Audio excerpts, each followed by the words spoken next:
अस्सलाम वालेकुम। कैसे हैं मेरे प्यारे रीडर्स? उम्मीद करती हूँ आप सब होंगे बिल्कुल खैरियत के साथ। तो जी मैं आ चुकी हूँ नई किस्त लेकर। हमेशा की तरह मुझे उम्मीद है कि ये किस्त भी आप लोगों को अच्छी लगेगी, अच्छी लगे बुरी लगे जैसी भी लगे। काइंडली अपनी राय का इज़हार लाज़मी करिएगा। जो लोग करते हैं, कमेंट्स करते हैं, वीडियो को लाइक करते हैं और जो सब्सक्राइब भी कर चुके हैं उन सबका बहुत ज़्यादा शुक्रिया। अभी तक इस चैनल के साथ मेरे साथ कनेक्टेड रहने के लिए आप सबका बहुत ज़्यादा शुक्रिया। और एक चीज़ मैं बस क्लियर करना चाहूँगी, आई नो आप लोग अंडरस्टैंड करते हैं इस चीज़ को कि मैं लास्ट जो पूरा मंथ था वो मैं ब्रेक पे थी, बट मैं फ्री नहीं थी कि मैं नॉवल लिखती या फिर मैं आपको लॉन्ग एपिसोड देती। ये चीज़ मैं सिर्फ क्लियर करना चाह रही थी। बाकी आई नो जो लास्ट एपिसोड थी वो काफ़ी शॉर्ट थी, बट इंशाल्लाह हम आहिस्ता-आहिस्ता जो है वो रूटीन पकड़ लेंगे। अब नेक्स्ट वीक भी जो है वो मेरा एक एग्ज़ाम है। आई नो वो आपका मसला नहीं है, बट थोड़ा-सा अभी फ़िलहाल आपको इस चीज़ को समझना होगा कि नेक्स्ट वीक भी है, लेट्स सी। नहीं, ऐसा नहीं होगा कि एपिसोड आपको नहीं आएगी, मिलेगी एपिसोड। और मेरे ख़्याल से फिर हो सकता है शॉर्ट हो, लेकिन जो भी होगा वो मैं इंशाल्लाह आपको इन्फॉर्म करती रहूँगी, उसकी आपने बिल्कुल टेंशन नहीं लेनी।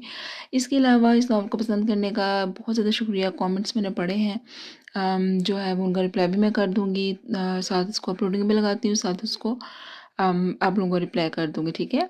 और इसके अलावा मेरे ख़्याल से गुज़ारिश यही बच जाती है कि जिन्होंने अभी तक चैनल को सब्सक्राइब नहीं किया वो चैनल को सब्सक्राइब कर दें। इस चैनल को, इस नॉवल को ज़्यादा से ज़्यादा शेयर किया करें अपने फ्रेंड्स के साथ, फैमिलीज़ के साथ और उन मेंबर्स के साथ जो कि नॉवेल्स पढ़ते हैं। इसके अलावा ठीक है भाई, जो सब्सक्राइब कर चुके हैं वो लाइक कर दिया करें और कमेंट भी कर दिया करें। मेरे ख्याल से मज़ीद हमें वक्त बिल्कुल भी बर्बाद नहीं करना चाहिए। हम अपने एपिसोड की तरफ चलते हैं। हर सितम बेमिसाल किस्त 19।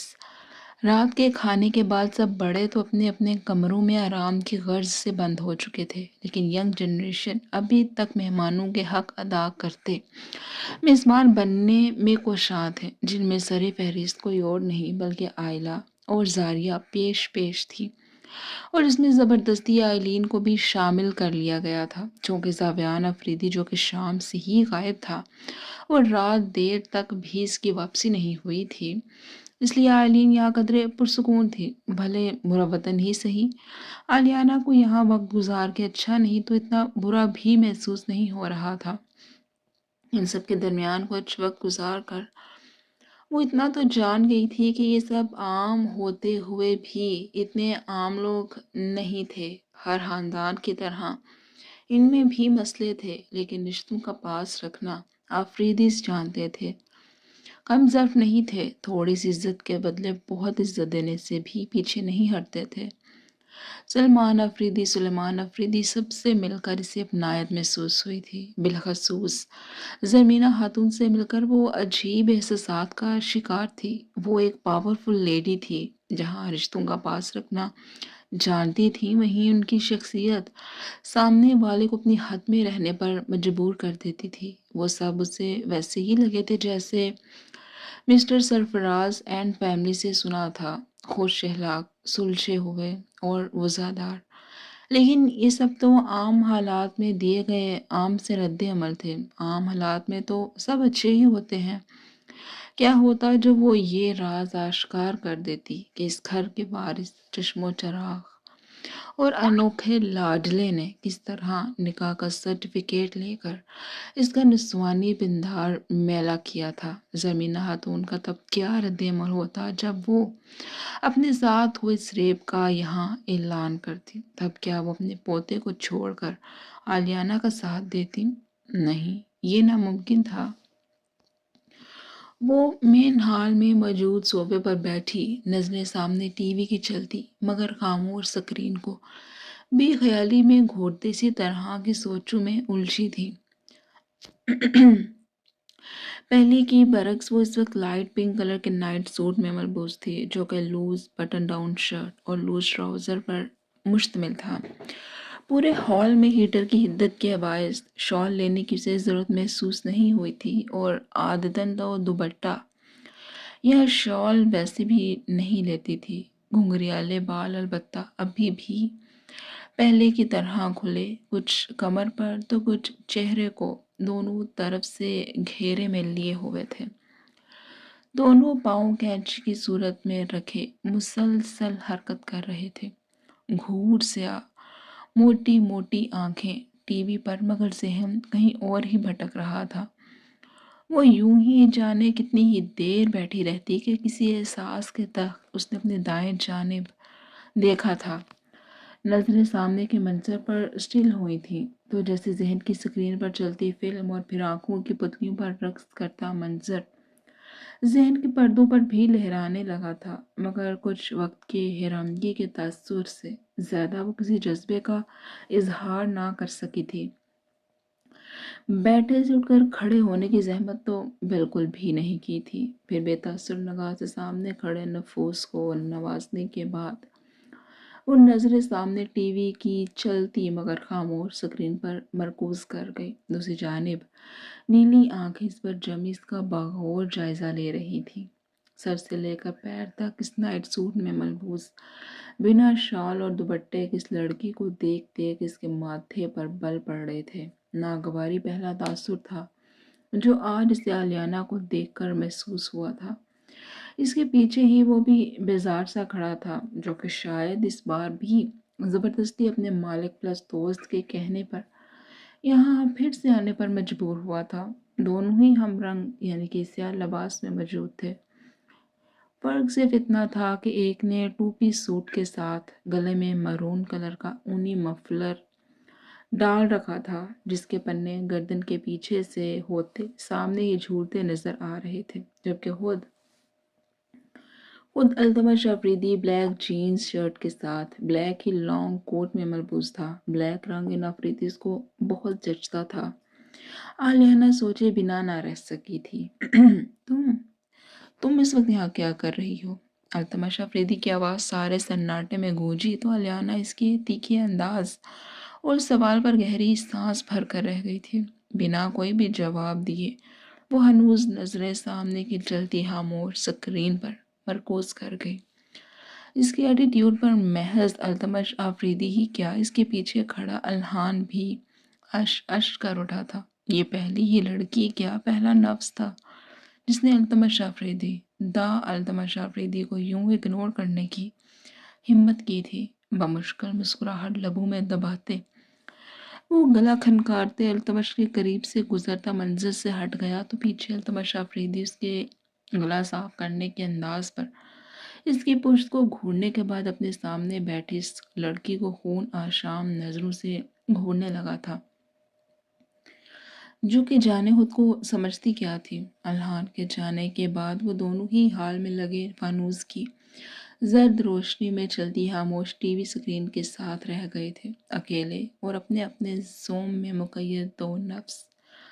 چونکہ ابھی تھوڑی دیر پہلے ہی کیان کے رونے کی وجہ سے آئلین اسے لیے انیکسی کی جانب بڑھ گئی تھی، زبیان اور عائلہ پہلے ہی کچن میں کھڑی جانے کیا بنا رہی تھی، جبکہ عرفانہ ان کے پاس کھڑی انہیں اپنے کالج کے قصے سنانے میں مصروف تھی۔ سارے حال میں مدھم مدھم سی کچن میں ہوتے گفتگو بھی سنائی دے جاتی مگر الفاظ واضح نہ تھے۔ سناٹا ہو کر بھی سناٹا نہیں تھا، لیکن اس کے علاوہ اس شخص کی گھورتی نظریں بھی تو تھیں جو کہ آلیانہ کو اپنے وجود کے آر پار ہوتی صاف محسوس ہو رہی تھی۔ لیکن اس مرد کا ڈر اب آلیانہ کو نہیں رہا تھا، ڈر کی جگہ نفرت نے لے لی تھی۔ ایک رات اس شخص کی ہمراہی میں گزاری ایک رات نے آلیانہ کو نہ ڈر بنا دیا تھا۔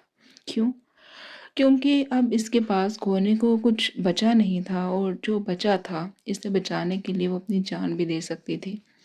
التمش افریدی نے جو کرنا تھا کر لیا، اور اب جو آلیانہ کو کرنا تھا وہ تو وہ ہر حال میں کر کے ہی رہے گی، پھر چاہے وہ کتنے ہی بڑے نقصان سے دو چار ہو جاتی۔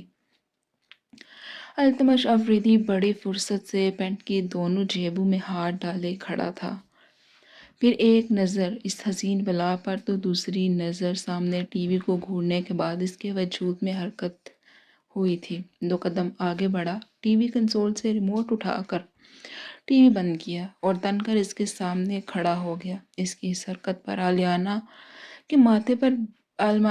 ماتھے پر بل ڈالے سے گھورنے لگی، منہ سے البتہ بھی کچھ بھی نہیں کہا تھا۔ میں تو ڈر گیا، دونوں ہاتھ فضا میں اٹھاتے وہ ڈرنے کی ایکٹنگ کرتا اس کی سی آنکھوں کی گھوریوں پر گہری چوٹ کر گیا تو آلیانہ اپنی جگہ سے اٹھی تھی۔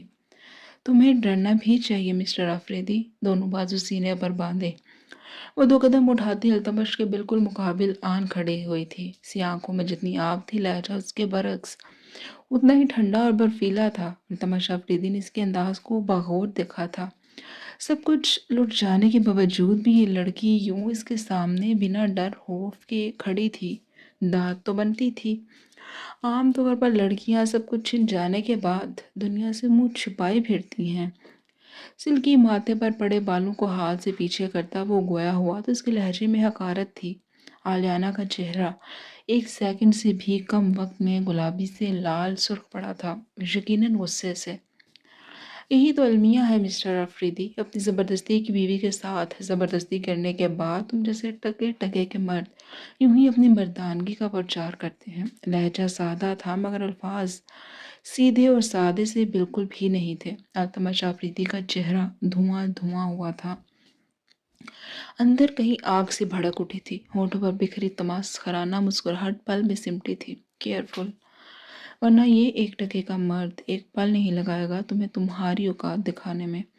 ایک نظر کچن کے ادھ کھلے دروازے کو دیکھ وہ قدرے دھیمے مگر سلگتے لہجے میں ایک ایک لفظ چبا چبا کر بولا، تجھے یوں آگ میں جلستے دیکھ آلیانہ کو یک کونا سکون محسوس ہوا۔ وہ افیکٹ ہو رہا تھا، سب کچھ ویسا ہی ہو رہا تھا جیسا اس نے سوچا تھا، جیسا اس نے پلان کیا تھا۔ باریک گلابی ہونٹوں پر اصلی مسکراہٹ بکھری مگر پھر فوراً ہی سنبھل بھی گئی۔ بس آ گئے اپنے اوقات پر؟ لہجے میں اچانک افسوس دھار آیا تھا، مصنوعی افسوس۔ میں افریدی ولا میں ہوں، تمہارے گھر، تمہاری چھت کے نیچے۔ اب کی بار میرے ساتھ زیادتی یا زبردستی کی گئی تو آئی ول میک شور کہ تمہاری دادی کے سامنے تمہارا یہ نامہ اعمال لازمی کھولا جائے۔ وہ پرسکون تھی اور یہی سکون التمش آفریدی کو آگ لگا رہا تھا۔ تمہیں لگتا ہے یہاں کوئی میاں بیوی کے معاملات میں انٹرفیئر کرے گا؟ بھول رہی ہو تو یاد دلاؤں، میرے نکاح میں ہو تم۔ اس کا اندر اسی آگ میں سلگ رہا تھا، لیکن وہ کمال کا ایکٹر تھا شاید۔ جب بولا تو اس کا لہجہ قدرے سنبھلا ہوا تھا۔ 2 منٹ، صرف 2 منٹ لگے تھے التمش آفریدی کو خود کو سنبھالنے میں۔ وہ سمجھ گیا تھا اپنے ایکشنز اور ری ایکشنز کے تمام اختیارات صرف اور صرف اس کے اپنے پاس ہی ہونے چاہیے۔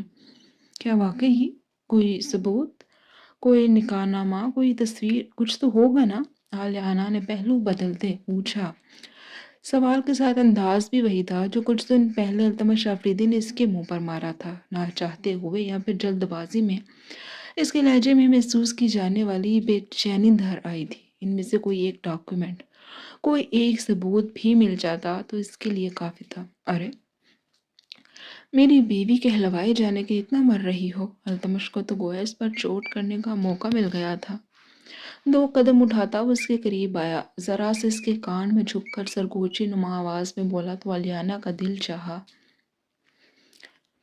اس کا خوبصورت چہرہ نوچ لے۔ جب تک یہاں ہو کوشش کرنا میرے سامنے مت آنا، کیونکہ ہر بار میں بخش دوں گا، اس کی کوئی گارنٹی نہیں۔ آوازیں قریب آنے لگیں تو التمش آفریدی آلیانہ سے قدرے فاصلے پر جا کھڑا ہوا۔ قدموں کی چاپ قریب آئی اور اس کے ساتھ ہی زاریہ آئلہ رفانہ کا چہرہ نمودار ہوا۔ ہاتھ میں پاستہ سے لبالب ٹرے نما سیاہ رنگ کی پلیٹ تھام رکھی تھی، جس کی بھاپ اور خوشبو حال کی سنجیدہ فضا میں گھلنے لگی تھی۔ السلام علیکم التمش لالا۔ تینوں نے ہی آگے پیچھے کورس بجا لاتے التمش آفریدی کو سلام کیا تو اس سب میں آلیانہ جو التمش آفریدی کو ابھی بھی گھورنے میں لگی ہوئی تھی، سر جھٹکتے اس پر سے نظریں ہٹا گئی۔ آئلہ بچے، اگر تمہیں برا نہ لگے تو پلیز 1 کپ کافی میرے روم میں بھجوا دینا۔ سب سے حال احوال پوچھنے کے بعد التمش آفریدی اپنے روم میں جانے کے لیے بڑھا تو جاتے جاتے التجائیہ انداز میں آئلہ سے مخاطب ہوا تھا، جس پر وہ فوراً ہی اس کے حکم کی تعمیل کے لیے کچن کا رخ کر گئی۔ زاریہ اپا، مجھے اپنی کلیکشن دکھائیں نا، کل تو شاید ہم واپس چلے جائیں۔ عرفانہ، جس کو حال میں ہی علم ہوا تھا کہ زاریہ پینٹنگ سے بھی شغف رکھتی ہے، تو وہ فوراً ہی بے چین ہوئی تھی۔ ان کے جانے کا سن کر التمش شاید اپنے روم میں جانے کا ارادہ کر چکا تھا، اس لیے وہیں ٹھہر گیا۔ زاریہ نے آگے بڑھ کر ٹرے سینٹرل ٹیبل پر رکھی، تبھی عرفانہ کی بات پر وہ کچھ سوچ کر حامی بھر گئی۔ इसे जाने क्यों अलियाना को यहाँ अल्तमश के साथ अकेला छोड़कर जाना अच्छा नहीं लग रहा था। कुछ था जो जारिया को ठटका था। उसने सेकंड के हजारवें हिस्से में अल्तमश अफरीदी को आलियाना से फासले पर होते देखा था। सिर्फ एक झलक। सच था या फिर उसे वहम हुआ था, वो समझ ना सकी। लेकिन आलियाना को यहाँ अकेले छोड़ना और फिर उसकी बोरियत का एहसास उसे एकदम हुआ था। लेकिन निर्वाणा का दिल तोड़ना भी इसे अच्छा न लगा। इस बात में सर हिलाते वो वहाँ से जाने पर मजबूर हुई थी, मगर जाने से पहले अल्तमश अफरीदी से मुखातिब होना नहीं भूली थी। लाला, मैं बस 5 मिनट में आ रही हूँ।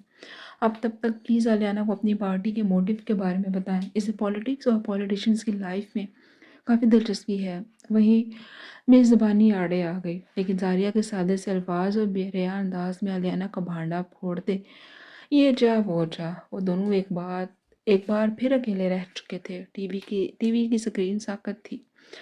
अल्तमश अफरीदी आए बरोज गाए जिन जताती घूरती नजरों से इसे देख रहा था। अलियाना ने खुद पर बेशुमार लानत भेजी थी। भला क्या जरूरत थी कि जारिया से ये सब पूछने की। इसने तो सरसरी से अंदाज में पूछता अल्तमश की लाइफ के बारे में, उसके माँ बाप बहन भाई के बारे में जानना चाहा था। इधर उधर नजरें घुमाते से जैसे लापरवाह बनने की सही की थी। तो मुझ पर रिसर्च की जा रही है। इंटरेस्टिंग।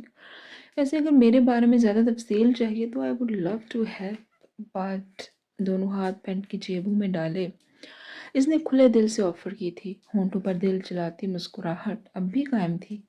इसके आधे जुमले पर आलियाना ना चाहते हुए भी इसे देखने लगी। बट कुछ लो पर मैं यकीन रखता हूँ, और मुझे तुमसे कौन सी खिदमत चाहिए। तुम बहुत अच्छे से वाकिफ हो। 2 सेकंड से भी कम वक्त लगा था आलियाना को इसकी बात की तह तक पहुँचने में, और जब समझ लगी वो पाँव पटक कर रह गई। माथे पर बालों का जाल बिखरा था। छोटी सी नाक ही क्या, पूरा चेहरा सुर्ख पड़ा था, यकीनन हजालत से। Just go to hell Altamash Afridi. तुम आखिरी मर्द भी हुए ना इस दुनिया में, तब भी। आलियाना वहीद बंगश तुमसे मदद मांगने नहीं आएगी। उंगली दिखाती सख्त नजरों से घूरती वो गेस्ट रूम की जानिब बढ़ने लगी। लेकिन अल्तमश अफरीदी की अगली फरमाइश पर वो ठटक कर रुकी। नेक्स्ट टाइम मैं बिना किसी दुपट्टे और शॉल के तुम्हें ना देखूं। अल्तमश अफरीदी का लहजा अब की बार सख्त था। पहले की इतना मुस्कुराना मुस्कुराहट ना तो होंठों पर थी और ना ही आंखों में। तो यहाँ कौन तुम्हारी एक नज़र के लिए मरा जा रहा है? मेरी बला से मुझे मत देखो। ये कहती वो रुकी नहीं थी, सीढ़ियों के जीने चढ़ गई, जबकि पीछे अल्तमश अफरीदी भी उसके अंदाज पर बुरे बुरे मुंह बनाता अपने रूम की जानिब बढ़ गया था। जबकि सेंट्रल टेबल पर पड़ा भाप छोड़ता पास्ता यूं ही ठंडा होता रहा। आयला वापस आई तो यहाँ किसी को भी ना पाकर हैरान हुई। फिर हाथ में थामा कॉफी का मग लिए वो अल्तमश अफरीदी के रूम की जानिब चल दी। सीढ़ियों के जीने चढ़कर दूसरी मंजिल पर बने इर्तिजा के रूम में आए तो वो रूम में फैली जर्द रोशनियों में वॉशरूम का दरवाज़ा खोले बाहर आता नजर आ रहा था। साइड टेबल पर उसकी खुली हुई किताब उल्टी पड़ी थी। इसे शायद रोज़ किताब इसे शायद रोज़ रात को सोने से पहले कुछ पढ़ने की आदत थी। वो खुद उस वक्त गर्म ब्लैक लूज मगर गर्म फैब्रिक के ट्राउज़र और शर्ट में मलबूस था। ब्राउन बाल माथे पर बिखरे थे, जबकि सुर्ख और सफ़ेद चेहरा किसी भी तासुर से पाक था। बेड की जानिब जाते जाते उसके कदम किसी सोच के आने पर दफातन थमे थे। चेहरा मोड़कर बेड के सामने मौजूद अलमारी की जानिब देखा था, फिर यूं ही रुख मोड़े दीवार पर लगी क्लॉक को, जो कि तकरीबन आधी रात के गुजर जाने का ऐलान कर रही थी। जारिया आमतौर पर इस वक्त तक रूम में आ जाती थी। इसी सोच के साथ वो अलमारी की जानिब बढ़ा था। स्याह रंग की अलमारी के दोनों पट खोले वो सामने पड़े गोल्डन लॉकर की जानिब मतवज्जो हुआ था। कीपैड पर पासवर्ड लगाता वो इसे खोल गया। फिर लोहे की दांत का छोटा सा चकोर दरवाज़ा खोला। अंदर कुछ करेंसी के अलावा ज़रूरी डॉक्यूमेंट्स भी पड़े नजर आए थे, और साथ ही वेलवेट की स्याह वो गोल डब्बी भी थी। उसके नीचे ही ब्लैक वेलवेट की दूसरी डब्बी थी, जो कि लंबाई में ज़्यादा और चौड़ाई में कम थी। ब्राउन आंखों में आज इस डब्बी को देख ना तो कोई तसर उभरा था, और ना ही डोपामाइन ऑक्सीटोसिन जैसे हार्मोन्स, लव हार्मोन्स अपने वजूद में महसूस हुए थे। वो आज बेतासुर था। फिर कुछ देर यूं ही नीचे वाली कदरे लंबी डब्बी को खोलने के बाद इसने गोलाई में बनी स्याह वेलवेट की डब्बी निकाल ली। लॉकर बंद करने के बाद अलमारी के दोनों पट भी बंद कर गया। फिर कोने में पड़े ड्रेसिंग मिरर की जानिब बढ़ गया कि तभी रूम का दरवाज़ा क्लिक के साथ खुला और वो उसे अंदर आती नजर आई थी, इसकी ज़बरदस्ती की बीवी। दूसरी जानिब डार्क पर्पल कलर के गर्म खूबसूरत लिबास में मौजूद जारिया अभी तक इर्तिज़ा को जाते देख कुछ मुहतात हुई थी। बिना इर्तिज़ा की जानिब दूसरी निगाह डाले वो अलमारी की जानिब बढ़ी ताकि फ्रेश हो सके, लेकिन इर्तिज़ा की भारी आवाज़ पर वो रुकने पर मजबूर हुई थी। फिर रुख मोड़े सवालिया नज़रों से इसके खूबरू बेतासुर चेहरे को देखने लगी। इर्तिज़ा भी इसके ठहरने पर दो चार कदम उठाकर इसके करीब आ रुका। रूम में फैली जर्द रोशनी में इसका सुनहरी रंग मज़ीद लिश्कारे मार रहा था। आंखों पर मोटा सा स्याह चश्मा मौजूद था। सादगी ही सादगी थी। लंबे बालों की चोटी बना रखी थी जिसमें चंद लिटें निकलती इसके चेहरे के इर्द गिर्द फैली इसकी मासूमियत में मज़ीद इजाफा कर रही थी। हाँ, मासूमियत। इर्तिज़ा की नज़र में वो मासूम थी, खूबसूरत नहीं थी शायद। कंधे पर सलीके से पर्पल रंग की शॉल ओढ़ी हुई थी। वो अपनी हदूद जानती थी, इसलिए वो एक अच्छी और मासूम लड़की थी, ज़ारा से बिल्कुल मुख्तलिफ। कुछ चाहिए था आपको? जाने इर्तिज़ा कितनी ही देर उसे यूं ही घूरते रहने का इरादा रखता था, इसलिए ज़ारिया ने ही बात का आगाज़ किया। इसकी हल्की नरम आवाज़ पर इर्तिज़ा सर झटकते इसकी जानिब मुतवज्जो हुआ। हाँ, वो ये रखो। इर्तिज़ा ने ये कहते हाथ में थामी स्याह वेलवेट की डब्बी ज़ारिया के सामने कर दी तो स्याह चश्मे के पीछे छुपी आंखों में सवाल उभरा था। ये क्या है? बिना डब्बी को पकड़े उसने इस्तफसार किया। मुंह दिखाई। दो लफ्ज़ में जुमला और जवाब आया था। ज़ारिया के छोटे से माथे पर मासूम से बल पड़े थे। पूरा चेहरा अजीब से एहसास से तमतमा उठा था। ज़हन के कोरे पन्नों पर डाइनिंग हॉल में डिनर के वक्त रोनुमा हुआ वाक़या लहराया तो वो बहुत कुछ समझती। गहरी सांस भर कर रह गई। मैं ये नहीं ले सकती, कुछ सोचते और बहुत हिम्मत करते उसने इनकार किया था। इर्तिज़ा का हवा में उठा हाथ नीचे गिरा था जबकि साफ माथे पर शिकने नमूदार हुई थी। दिमाग दुरुस्त है। उसे इस इनकार की मंतक समझ नहीं आई थी।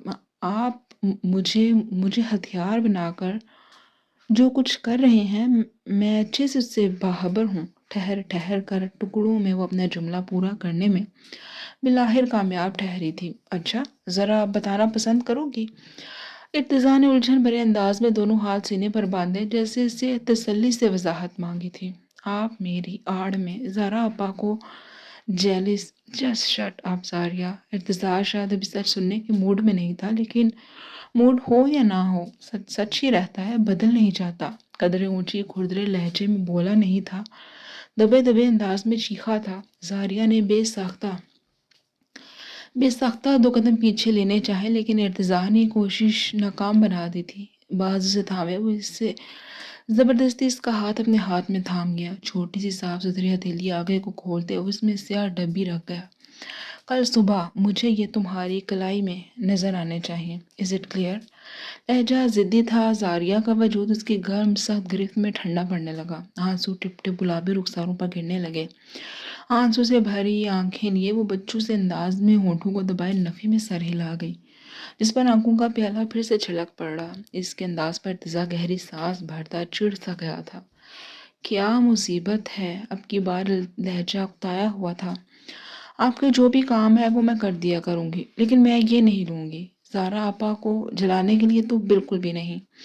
स्याह चश्मा चेहरे से हटाए वो आंखों को मसलते बोली, पहली बात मेरी मुलाजमा नहीं हो जो मेरे सारे काम करती फिरोगी, और आखिरी बात जब अपने उस ज़ारा आपा के सामने अपने हक के लिए खड़ी होगी ना, उस दिन यहाँ मेरे सामने कर लेना, लेकिन तब तक जो मैं कहूँगा और जैसे मैं कहूँगा वही करना पड़ेगा। ये कहते साथ उसने गोल डब्बी खोली। अंदर आंखों को हैरान करता सोना था। सोने के 4 कड़े ज़ारिया की हथेली थामी और उसमें पहना गया। इस सब में ज़ारिया के लिए जज्बात कहीं नहीं थे। हाँ, मगर कुछ था जिससे दोनों ही अनजान थे। इर्तिज़ा को कुछ बुरा लग रहा था, नहीं बल्कि जहर लग रहा था। ज़ारिया का ये चुपचाप ज़ारा की खिदमत करना वो भूलती क्यों नहीं थी? इनकार कर देती, अपने हक के लिए नहीं बोलना تو نہ بولے لیکن یہ چپ بھی نہ رہے، اور اگر زارا کے سامنے چپ رہنا تھا تو پھر یہاں اس کے سامنے بھی چپ رہے۔ یہاں کیوں انکار کر رہی تھی؟ کبھی تو ضبط کا پہلا چھلکے گا، کبھی تو اس کی برداشت ٹوٹے گی، اور ارتضیٰ افریدی کو اب یہ کرنا ہی تھا، زاریہ کے لیے نہیں، زارا کی بہن کے لیے بھی نہیں، مگر اپنی بیوی کے لیے۔ ہر مضبوط مرد کی طرح اس کے کچھ اصول تھے، اپنی بیوی کے لیے مخصوص جذبات کا ہونا نہ ہونا۔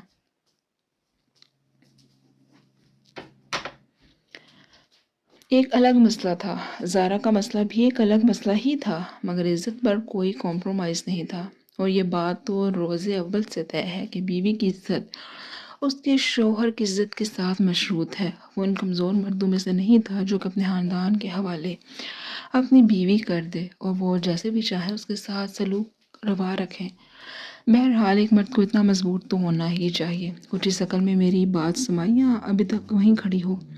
اس کا ماتھا ٹھونکتے ارتضیٰ نے اس کی بھیگی بھیگی آنکھوں میں جھانکتے استفسار کیا تو زاریہ نظریں پھیر گئی۔ جواباً ارتضیٰ افریدی گہری سانس بھر کر رہ گیا۔ چلو ہٹو، اب مجھے سونا ہے۔ ہنوز اسے سر جھکائے بیچ رستے میں کھڑا دیکھ ارتضیٰ ٹوک گیا تو وہ گڑبڑاتے سائڈ پر ہوئی، جس پر ارتضیٰ نفی میں سر ہلاتے اس کے قریب سے گزرتا بیڈ پر جا بیٹھا، جبکہ اس کے بعد زاریہ بھی الماری سے اپنے لیے کیجول ڈریس لیے واش روم میں جا بند ہوئی تھی۔